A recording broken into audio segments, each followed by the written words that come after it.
Yeah, I knew Jimi Hendrix when he worked at the Cafe Wha. So I was cashier, dishwasher, vomit cleaner upper, sweeper,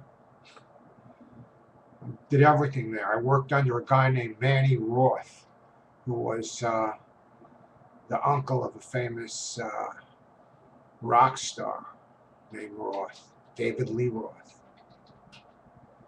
And Jimmy would come in there and he would do like 3 sets a night with his band. And, he was just amazing. When he came on stage, we would drop everything, literally. If we were holding a glass in our hand, we'd just release it and let it shatter to the floor. So he wouldn't miss 1 second of Hendrix.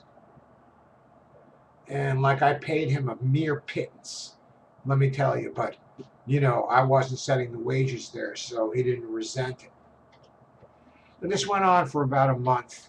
Then he disappeared. He went over to the Cafe Wha, and I'd established a friendship with him. We had a mutual interest in drugs, essentially. And then one night he came in from the Cafe Wha and he says, "Weberman?"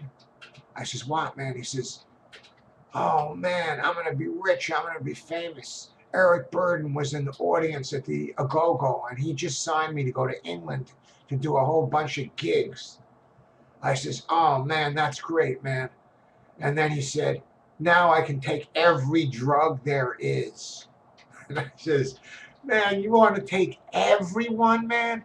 Maybe perhaps you should skip a few, like heroin, or amphetamine."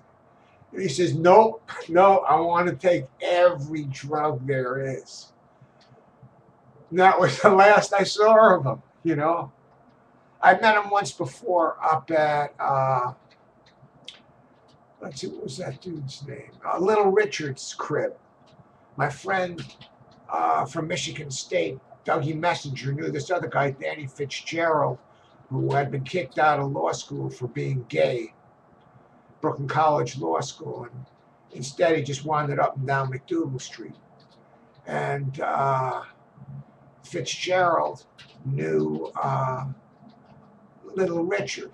So we all went up to Little Richard's crib. I think it was on like Mott Street or Bleecker Street, around that general vicinity. And so, like I was arrested at Michigan State and I was out on bail, but there was no piss test at the time, so I could still get high. And, we're all sitting around this table smoking some weed. And Hendrix was there because he was like a sideman for Little Richard at the time. And all of a sudden, Little Richards comes out and he's dressed in like a woman. He's wearing a dress and has makeup on. And I'm going, "Oh, man," and everybody's turning around and looking at me and they say, "Weberman, you don't look so good, man. You look kind of pale." I says, "Oh, man." And that was that. Hendrix also gave Abby Hoffman the money to send out joints to every member of Congress.